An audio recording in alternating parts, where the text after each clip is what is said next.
जय श्री कृष्णा। कार्तिक मास महात्म्य कथा अध्याय 10।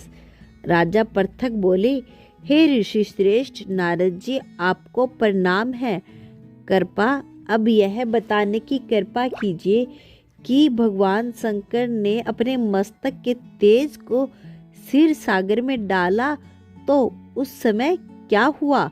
नारद जी बोले, हे राजन, जब भगवान शंकर ने अपना वह तेज क्षीर सागर में डाल दिया तो उस समय वह शीघ्र ही बालक होकर सागर के संगम पर बैठकर संसार को भय देने वाला रुद्र करने लगा।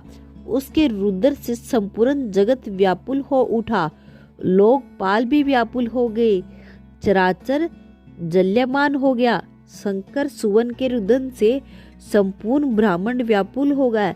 यह देखकर सभी देवताएं ऋषि मुनि व्याकुल होकर ब्रह्मा जी की शरण में गए और उनके प्रणाम कर उनकी स्तुति करने लगे। उन्हीं सभी ब्राह्मण जी ने कहा, हे पितामह, यह तो बहुत ही विकट परिस्थिति उत्पन्न हो गई।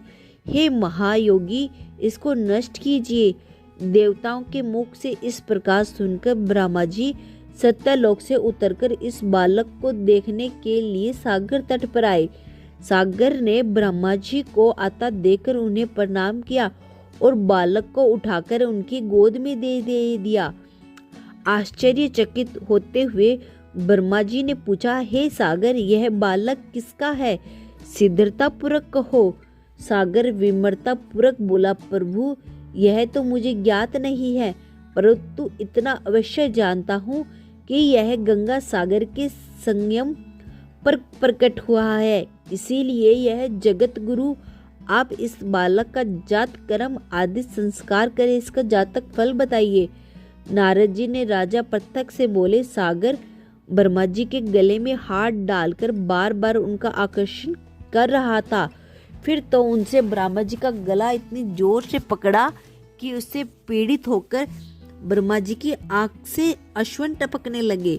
ब्रह्मा जी ने अपने दोनों हाथों का जोर लगाकर किसी प्रकार से सागर से अपना गला छुड़वाया और सागर से कहा, हे सागर, सुनो, मैं तुम्हारे इस पुत्र का जातक फल करता हूँ। मेरे नेत्रों से यह जल निकला है, इस कारण इसका नाम जलधर होगा। उत्पन्न होते ही यह तुरंत अवस्था को प्राप्त हो गया, इसीलिए सब शास्त्रों का पारगामी, महापराक्रमी, महावीर, बलशाली, महायोद्धा और रण में विजय प्राप्त करने वाला होगा।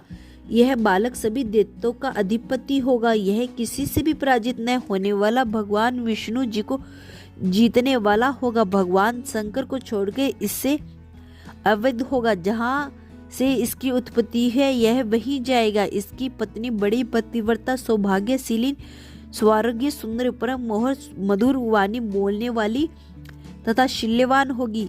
सागर ने इस प्रकार कहकर ब्रह्मा जी के शुक्राचार्य को बुलाया और उनके हाथों से बालक का राज्य अभिषेक करवाकर स्वयं अंतर ध्यान हो गए। बालक को देखकर सागर की प्रसन्नता की सीमा न रही। वह हर्षित मन से घर आ गया।